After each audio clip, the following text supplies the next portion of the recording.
has Richa is back with us right now because there is a topic that keeps coming back to me again and again, and I love to talk about it. I think it's because I'm trying to suss out a solution here. It's all about cell phones, smartphones, digital. Anyone who watches the show knows I'm very strict with my kids when it comes to technology, limiting it. Yeah. I'm not so strict with myself.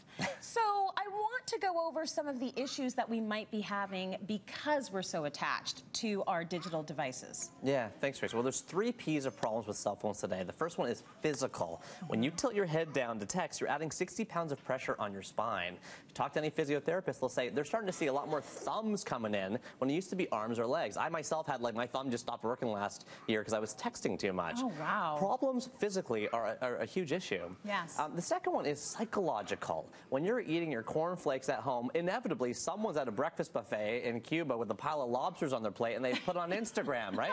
We have a psychological problem because we're comparing our greatest hits lives of our friends to our own director's cuts, and we never stack up. So there's physical, there's psychological, and then there's physiological. New research out of Australia shows that if you look at a bright screen, in the hour before you go to sleep, your brain doesn't produce as much melatonin.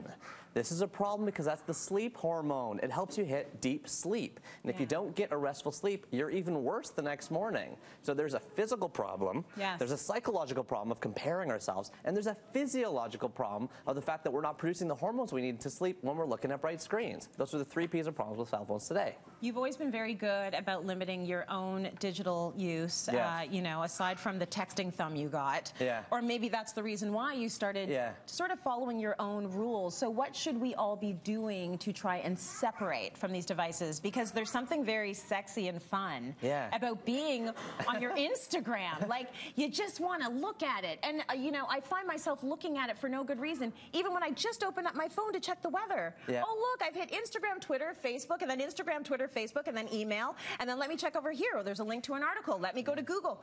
You get trapped in the vacuum. You do. It's dopamine, right? You're actually creating a little bit of a high. So what should we be doing to separate? 3 quick things that anybody can do. Number 1, it's not where your cell phone lives, it's where your charger lives. Okay. So if you can put your charger in the garage, in the basement, somewhere far from your bed, you'll be less likely to check it last thing at night or first thing in the morning. Okay. The second rule is no screens last hour or first hour of the day, for the exact reason I talked about hormone production of melatonin. So if you happen to be working right till the end of the day, just interject with a bit of a long brush in your teeth, a shower, reading some fiction in a book, whatever you can to put a little bit of a bookend, literally, before you go to bed.